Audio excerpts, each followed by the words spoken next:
नमस्कार दोस्तों, आप सबका हमारे चैनल में बहुत बहुत स्वागत है। पिछले वीडियो में हमने बताया कि विवाह में देरी के कारण आप कैसे जान सकते हैं और इसमें सबसे अहम भूमिका सप्तम भाव की होती है और सप्तम भाव के स्वामी की यानी कि सप्तमेश की भी होती है। अब हम आपको यह बताते हैं कि सप्तमेश का अलग अलग भाव में जातक को क्या फल प्राप्त होता है। आपकी कुंडली में 7 नंबर भाव में जो नंबर लिखा है, जैसे कि 1 या 8 नंबर लिखा है तो मंगल उसके स्वामी होंगे, और 2 या 7 नंबर लिखा है तो शुक्र उसके स्वामी होंगे, और 3 या 6 नंबर लिखा है तो बुध उसके स्वामी होंगे, 4 नंबर लिखा है तो चंद्रमा, 5 नंबर लिखा है तो सूर्य, और 9 या 12 नंबर लिखा है तो बृहस्पति, और 10 या 11 नंबर लिखा है तो शनि उसके स्वामी होंगे।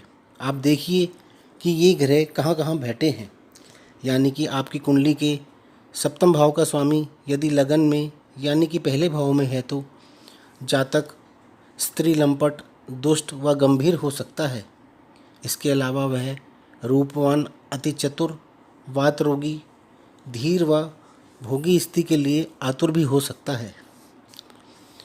सप्तम भाव का स्वामी जब द्वितीय भाव में होता है तब ऐसा जातक अनेक स्त्रियों से मैत्री करने वाला होता है। वह स्त्री द्वारा धन प्राप्ति, दीर्घसूत्री व सुखहीन होता है। ऐसे जातक की स्त्री दुष्ट प्रकृति की भी हो सकती है, लेकिन इंटेलिजेंट होती है और पति के वचन का उल्लंघन करने वाली होती है, यानी कि पति की बात ना मानने वाली होती है। सप्तम भाव का स्वामी यदि तीसरे भाव में होता है तो ऐसे जातक ज़्यादातर मृत संतति वाले होते हैं। उन्हें कभी कभी पुत्री भी पैदा होती है, किंतु वह भी बहुत उपासना पूजा पाठ करने के पश्चात ही होती है। ऐसा जातक पुत्र वत्सल, बंधु वत्सल, आत्मनिर्भर और शक्ति संपन्न होता है। सप्तम भाव का स्वामी जब चतुर्थ भाव में होता है तो ऐसे जातक की स्त्री अक्सर पतिव्रता नहीं होती, किंतु वह स्वयं धर्मात्मा, सत्यशील तथा दंत रोगी भी हो सकता है। ऐसे जातक का चित्त चंचल एवं अत्यंत स्नेही भी हो सकता है। सप्तम भाव का स्वामी जब पंचम भाव में होता है तो ऐसा जातक मानी, संपत्तिशाली, सतत प्रसन्न, गुणवान, सौभाग्यवान, साहसी व धनी भी होता है, किंतु कभी कभी दुष्ट बुद्धि वाला भी होता है। ऐसे जातक का विवाह कम आयु में हो जाता है। यदि पंचम भाव पीड़ित है तो केवल कन्या संतान वाला ही होता है। सप्तम भाव का स्वामी जब छठे भाव में होता है तब जातक की पत्नी अक्सर बीमार रहती है या जातक को उसके साथ में द्वेष रहता है तथा वह स्वयं क्रोधी एवं दुखी भी रहता है तथा उसे मृत्यु तथा किसी क्षय रोग का भय हमेशा ही लगा रहता है। उसके विवाह में देरी भी हो सकती है या फिर उसका विवाह चचेरी या किसी ममेरी बहन के साथ भी होना संभव हो सकता है। सप्तम भाव का स्वामी जब सप्तम भाव में ही होता है तब जातक पत्नी सुख से युक्त होता है, साथ ही वह धीर, विद्वान तथा वात रोगी भी हो सकता है। ऐसा जातक प्रीतिवत्सल, निर्मल स्वभाव, प्रसन्न चित्त वाला, कृपालु, तेजस्वी, शीलवान, कीर्तियुक्त, दीर्घजीवी, किंतु कभी कभी पर स्त्रीगामी भी होता है। ऐसा जातक सम्मोहित व आकर्षक व्यक्तित्व वाला भी हो सकता है।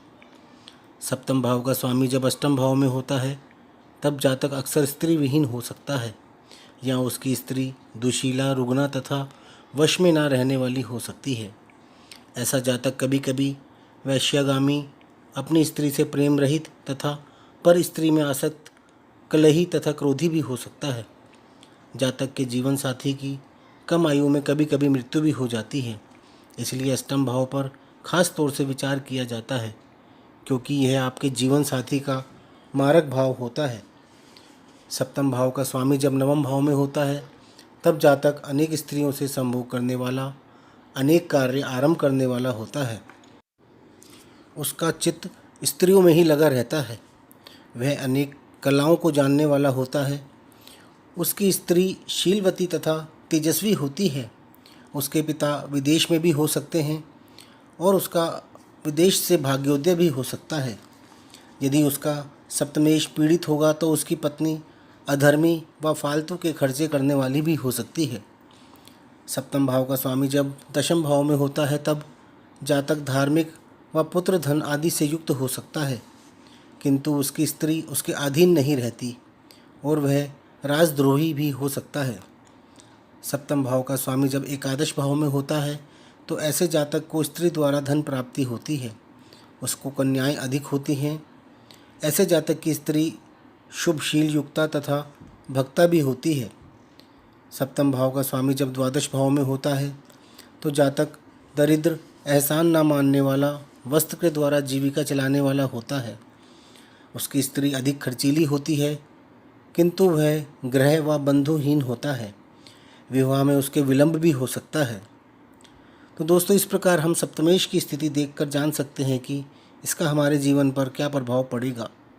नेक्स्ट वीडियो में हम यह जानेंगे कि सप्तम भाव में सभी ग्रहों के होने के अलग अलग जातक के वैवाहिक जीवन पर क्या प्रभाव पड़ते हैं।